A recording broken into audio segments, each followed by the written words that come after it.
সবাইকে স্বাগত দীপ্ত সংবাদে, সাথে রয়েছে দোলা ডলরেস। আর একদিন পরেই বাংলাদেশে উদযাপিত হবে পবিত্র ঈদুল আজহা। প্রিয়জনের সঙ্গে উৎসব করতে রাজধানী ছাড়ছেন অসংখ্য মানুষ, ফলে ট্রেন, বাস ও লঞ্চে যাত্রীর চাপ বেড়েছে। কমলাপুর রেল স্টেশনের খবর জানাচ্ছেন সহকর্মী রুবায়েত হাসান। দেশের উত্তর জনপদে যাচ্ছে এই ট্রেনটি। ঈদে সাধারণ মানুষের যে বাড়ি ফেরার তাড়া, সেই তাড়া যেন সকল ধরনের ঝুঁকিকে উপেক্ষা করেছে। পুরো ট্রেনটি কানায় কানায় পরিপূর্ণ। একই সঙ্গে ট্রেনের ছাদেও বিপজ্জনকভাবে তারা বেছে নিয়েছেন যাচ্ছেন গন্তব্য প্রিয়জনের সঙ্গে ঈদ আনন্দ ভাগাভাগি করতে। মানুষের বাড়তি চাপ তাদের এই চেষ্টাকে এক ধরনের বুড়ো আঙ্গুল দেখিয়েছে। এই যে মানুষ, তাদের সঙ্গে কথা বলবার চেষ্টা করেছি, তারা বলছেন যে টিকিট পেতে এক ধরনের ভোগান্তিতে পড়তে হয়েছে। অন্যদিকে ঈদের সময়টাতে যেহেতু মহাসড়কে বড় ধরনের যানজটের সংখ্যা থাকে, তাই জীবন বাজি রেখে হলেও এই উৎসবের সময়টাতে তারা এ ধরনের যাত্রায় উদ্বুদ্ধ হয়েছেন এবং তারা যাচ্ছেন। সাধারণ মানুষের সঙ্গে কথা বলবার চেষ্টা হয়েছে। তারা বলছেন যে টিকিট পেতে তাদের ভোগান্তি ছিল এবং সড়কের কথা চিন্তা ভাবনা করে তারা ঈদের ঠিক দুদিন আগে এই ধরনের ঝুঁকিপূর্ণ যাত্রা করছেন। রেলওয়ে কর্তৃপক্ষের সঙ্গে কথা বলবার চেষ্টা করেছি, তারা বলছেন এই বাড়তি চাপ আসলে সামাল দেওয়া তাদের জন্য অনেকটাই কঠিন। আরেকটি বিষয় চোখে পড়বার মতো, আইন রক্ষাকারী বাহিনীর সদস্যদের যে তৎপরতা বা সতর্কতা, সেটি আসলে সাধারণ মানুষ কোনোভাবেই মানছেন না। রেলওয়ের যারা রয়েছেন তারা চেষ্টা করেছেন, সেই চেষ্টা পর্যন্তই সীমিত। বারবারই মাইকে সতর্কবার্তা দেওয়া হচ্ছে যে বাড়তি যাত্রী হয়ে তারা যেন ট্রেনে না যান, কিন্তু আসলে যারা যাচ্ছেন তারা কারো কথাই তেমনভাবে শুনছেন না। কথা বলবার চেষ্টা করব, আসলে এই ট্রেনে যে পুরো ভেতরে তো পরিস্থিতি লোকে লোকারণ্য, ছাদেও রয়েছে, এই ঝুঁকিপূর্ণ যাত্রাটা আসলে কেন? এখন যে পরিমাণ সিট, সেই পরিমাণ তার থেকে 4 গুণ 5 গুণ মানুষ বেশি। এখন মানুষ রিস্ক নিয়ে বাসায় যায়। এখন তো ঈদ, যেহেতু ঈদ, এই জন্য তারা জীবনের ঝুঁকি নিয়ে বাসায় যায়।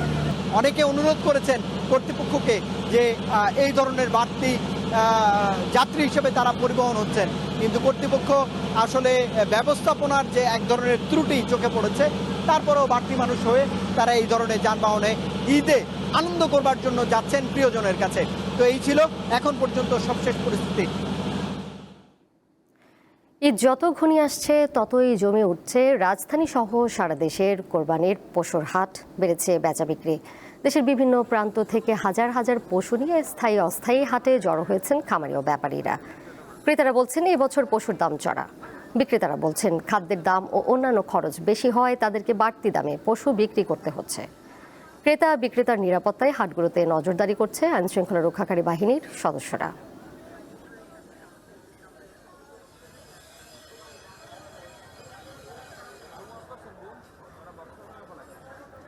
কোরবানির পশুর হাটের খবর নিয়ে রাজধানীর গাবতলী থেকে এই মুহূর্তে সরাসরি যুক্ত হয়েছেন সহকর্মী মাহিদুর রহমান। মাহিদুর, কিছুক্ষণ আগেই তো বেশ তুমুল বৃষ্টি হয়ে গেল, এই মুহূর্তে হাটে ক্রেতা সমাগম কেমন দেখছেন? বেচা বিক্রি কেমন আজ? দোলা, দিন যত গড়াচ্ছে তত কিন্তু আজকে ক্রেতা সংখ্যা বৃদ্ধি পাচ্ছে। এই মুহূর্তে একটা বৈরী আবহাওয়া বিরাজ করছে। এই বৈরী আবহাওয়ার কারণে কিন্তু গাবতলীর যে হাট, এই হাটে কিন্তু একটু বেশি কাদার পরিমাণ বেড়ে গিয়েছে। সেই সাথে গরুর তো এই রয়েছে।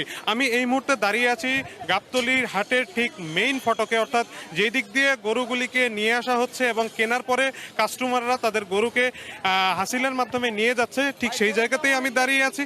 আমি আপনাকে একটু দেখানোর চেষ্টা করছি যে কি পরিমাণে গরু এই বৃষ্টি আসার পর থেকে আসলে বের হচ্ছে। দেখেন যে কাস্টমাররা বা ক্রেতারা কিন্তু তাদের গরুকে কেনার পরে খুব সুন্দরভাবে সাজিয়ে কিন্তু নিয়ে যাচ্ছে। আমরা ক্রেতা এবং বিক্রেতা উভয়ের সাথেই কথা বলেছি। আমরা কিন্তু দেখেছি যে এবারে সবচেয়ে বেশি চাহিদা হচ্ছে মাঝারি সাইজের গরুর। এই মাঝারি সাইজের গরুর কিন্তু সবচেয়ে বেশি ক্রেতারা কিনছেন। কেউ একটা কিনছেন, কেউ দুটো কিনছেন, কেউ আবার ছাগল কিনছেন, যে যার সামর্থ্যের মতো। এই মুহূর্তে কিন্তু চলছে শেষ মুহূর্তের কেনাকাটা, কারণ আর মাত্র ঈদের একদিনই বাকি রয়েছে। কেউ কিন্তু এই কেনার সময় গরুর দাঁত দেখছেন, কেউ শরীরের গঠন যাচাই বাছাই করছেন, আবার কেউ বিক্রেতার সঙ্গে শেষ দফায় দরদামে ব্যস্ত। পুরো হাট জুড়েই কিন্তু এখন এক ধরনের উৎসব মুখর ব্যস্ত পরিবেশ কিন্তু বিরাজ করছে। সকাল থেকেই রাজধানীর বিভিন্ন এলাকা থেকে মানুষ পরিবার নিয়েই কিন্তু ছুটে এসেছেন গাবতলীর এই হাটে। বিশেষ করে মাঝারি আকারের গরুর কথা আমি বারবার বলছি, মাঝারি আকারের গরুর চাহিদাই কিন্তু সবচেয়ে বেশি। আমরা পরিবারের সবার সাথেই কথা বলেছি, তাদের কিন্তু পছন্দের একটা জায়গায় মাঝারি আকারের গরু।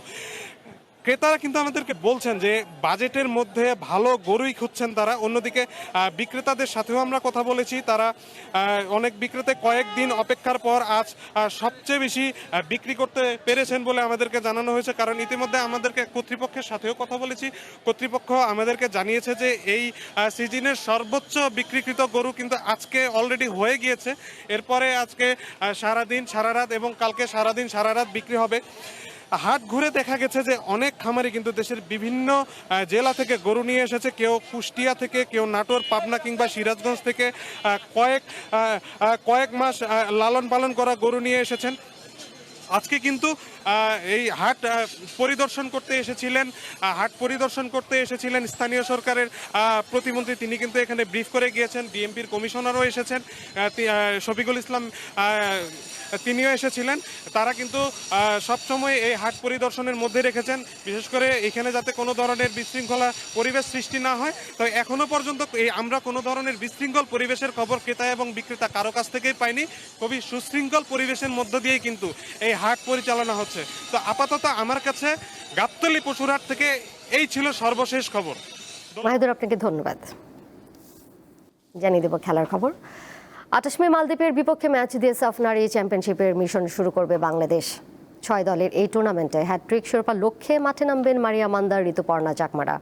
বর্তমান চ্যাম্পিয়ন হয় স্বাভাবিকভাবেই ফেভারিট বাংলাদেশ। টানা তৃতীয়বার ট্রফি জেতার এই লড়াইয়ে নেতৃত্ব দেবেন মারিয়া মান্দা।